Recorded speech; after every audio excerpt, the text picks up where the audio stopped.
So last week, Tim Hortons declared war on Canadian oil and gas workers. They ripped up a signed contract with Enbridge, an oil and gas pipeline company, to run ads on those Tim's TV monitors in their restaurants.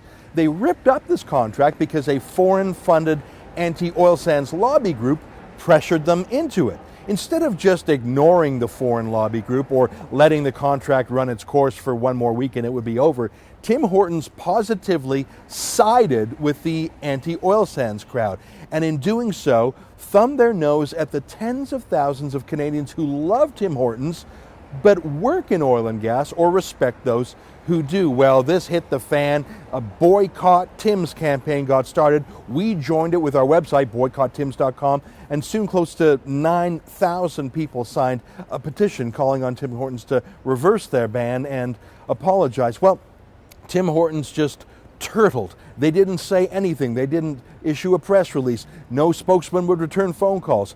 No customer questions were answered at all. It was as if they were just covering their ears and saying, yeah, I can't hear you. They created a mess and thought they would just pretend that they hadn't been caught.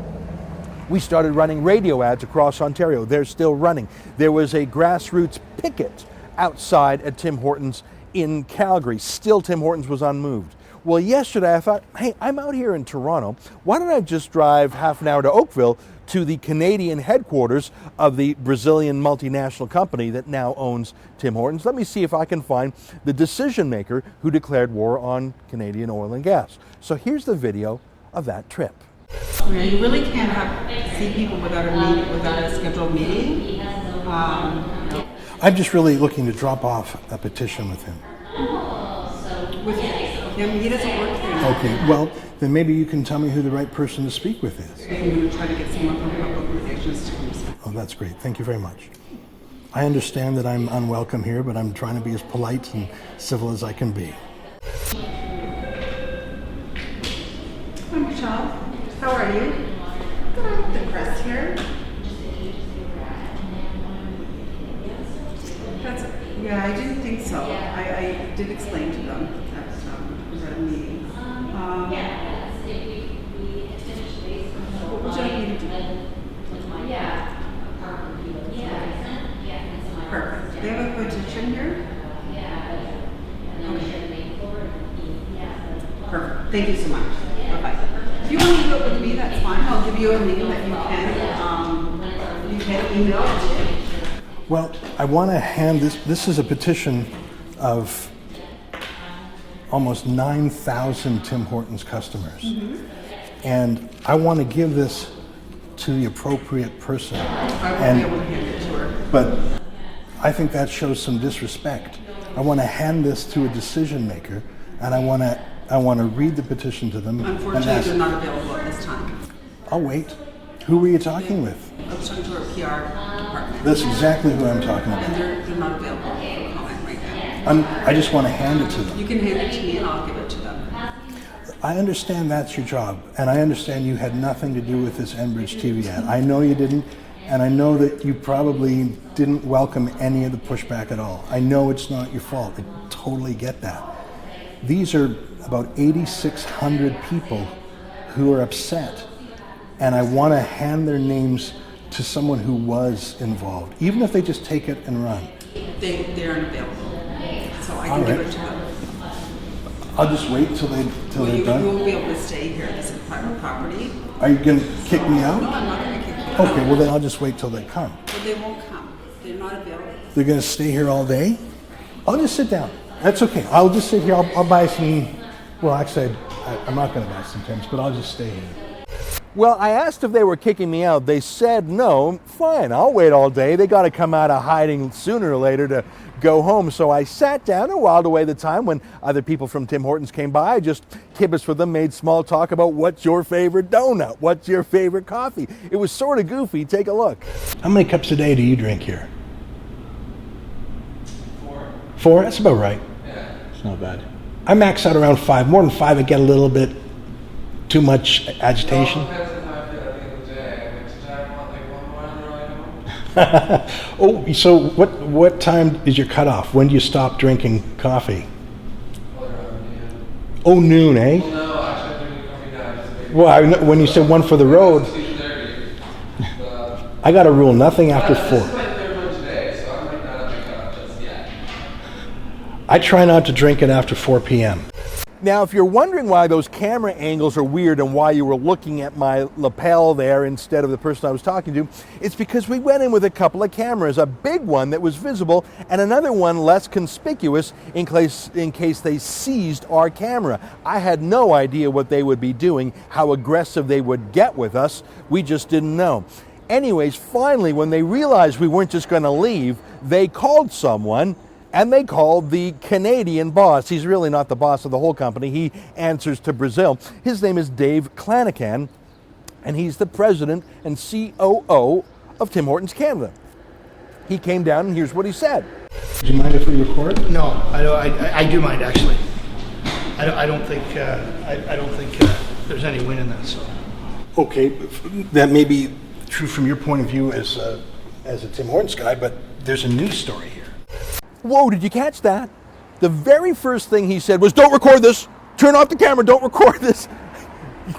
Do you think that would make me turn off the camera? Or do you think as soon as someone says turn off the camera, that's when it's going to get interesting? See, Dave Clanacan here for a moment was not a good old Tim Hortons guy that we know and love anymore. He was a politician, an excuseologist, a lobbyist against the oil sands, an apologist for his Brazilian paymasters. I don't know what he was, but he certainly wasn't the severely normal guys we come to know and love at Tim Hortons. Don't record this. Yeah, Dave, I'll record whatever I see because it's news in the public interest. As soon as a politician, which Dave Clanacan has become, says don't record this, you know one thing. You know that they are embarrassed about what they're about to say, either morally embarrassed or logically embarrassed, or they know that what they're about to say doesn't make any sense, so they don't want people to see it. That's precisely when it gets interesting. I asked him a few more questions. I'm just going to let the tape run a bit, and I'll give you some commentary afterwards. Here's our conversation after he said, don't record this. Take a look. What's your position with the company? I'm the president and COO of Canada. Okay. I want to talk to you about it because no one in the whole Tim Hortons organization has given us, or the country, any feedback. No one's responded to any Twitter inquiries, any website inquiries. How come you're not talking to anybody about it? There's really nothing to say at this point in time. We worked with the people at Enbridge and talked to them about the advertising we do, and the reality is we agreed that probably the right thing to do is not play the ads. It has nothing to do with the oil and gas industry. We have a great relationship with oil and gas. Our partners at Imperial Oil, Esso, we have over 500 locations with them. We just do not believe that a coffee and donut chain should be in the middle of a political arena. So we leave the politics to politicians, and we do what we do best, which is coffee and donuts. So it's an unfortunate thing. So if you have this for me, I'll gladly take it from you. But But you say you want to leave the politics out of it. But you caved into a political argument. I saw the ads that Enbridge ran. They were very soft focus, easy peasy. The political people were the ones who demanded you drop the ads. How can you say you're staying out of politics when you made a decision like that? It was not. That's not what we intended to do. So it's an unfortunate situation. But that's what you did. I've already given you what I'm going to say. There's a lot of baloney in there, isn't there? I mean, first he said, we've got nothing to say. Well, that's your own PR strategy, boss, but the whole country has something to say. Thousands of your customers have something to say, and for you simply to say, oh, we're just not going to engage in this, there's no upside for us. Yeah, well, basically what you're saying is you do not care what your own customers say. You do not care, and you think you can just brazen it out and pretend you didn't do anything wrong. Who's giving these folks political or customer service advice? When he says he worked with Enbridge to rip up the contract, don't lie to me. Don't lie to me. You worked with Enbridge. They were just being very polite, while you, sir, were being extremely rude and breaking a contract because of political pressure. My favorite line is, well, we leave politics to the politicians. Well, apparently you didn't, did you? You sided with the anti-oil sands extremists and ripped up a contract. You could have let the contract run for its final week, but you made a political decision, and now they're starting to say, oh, we don't want to talk about it because we don't do political decisions. Well, you did, didn't you? You know, before he went, and I could tell he wanted to go, I wanted to present him with the petitions. He had nothing to say to the 8,500 people who signed the petition I had printed out, but they had something to say to him. And the very least I would do is read what they signed. And so he listened to me read the 2 sentences of the petition. But you'll notice again, he insisted the camera be turned off. Take a look. I want to tell you what this is, and I want to give it to you, and I'd like to show that I'm giving it to you, that I'm trying to give this to you. I'd like you to record this, please. You don't need to record. Don't turn it on, please. Okay. I want to show, do you know what this is? I have, yes, It's I a- have been I want to read it to you. involved. Yes, go ahead. It says, "We, the undersigned Canadians, demand that Tim Hortons rescind its anti-oil sands boycott. If Tim Hortons doesn't want money from Canadians who work in our safe and responsible energy industry, then we won't give them any, and we'll buy our coffee and donuts elsewhere." And there are 8,500 names of your customers here. Every person, there's 8,500 customers here, and you won't give them an answer. How is that good business? We worked with Enbridge on the ads. The ads were running for a period of time. I'm not talking about Enbridge anymore. Yeah. You, There's no anti-oil and gas at Tim Hortons. well, then why do you do business in OPEC countries? Why do you have Tim Hortons stores in Kuwait, Oman, Qatar, United Emirates, and that's fine by you? But you say Enbridge ads are too political. How do you square that circle? I didn't say the Enbridge ads were too political. Well, you said that's why you didn't run them. What I said was, I said the running of those ads on Tim's TV caused a furor out in the marketplace that was... No, it didn't. These were professional activists. Well, we're going to agree to disagree. Thank you very much, though, for giving this to me. I appreciate it. Is that all you have to say to the 8,500 people who signed that? That's what I have to say, yes. It's very Thank you very disappointing. much. Very disappointing.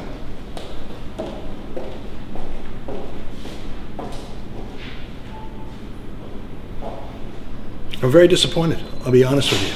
He wouldn't engage, and he thinks it's no big deal, and I thought he was very dismissive. Yeah, turn the camera off. I can understand why he wanted the camera turned off. Every Tim Hortons worker in Canada who sees that dismissive, don't give a damn attitude will say, why am I giving my money to Tim Hortons? Why don't I drive an extra block and get a pretty good cup of coffee at McDonald's? Or if I want something fancy, go to Starbucks. Or a real Canadian company, Second Cup. I think every Canadian who sees this dismissive attitude by their president of the Tim Hortons Canada, who also says, oh, you don't record this. Oh, there's nothing to see here. Oh, we're not political. Oh, no, there's nothing going on here. I think he's only made it worse. I think Tim Hortons will continue to exist and continue to employ thousands of people, 99% of whom had nothing to do with this disgraceful decision. The irony is the one man responsible for this decision seems to be the biggest coward in the whole company. Yeah, I'm talking to you, Dave Clanigan. I think you let people down. You certainly let me down. And let me tell you, this is a sacrifice for me more than anyone. I'm not going to be eating your Timbits anytime soon. For TheRebel.media, I'm Ezra Levant.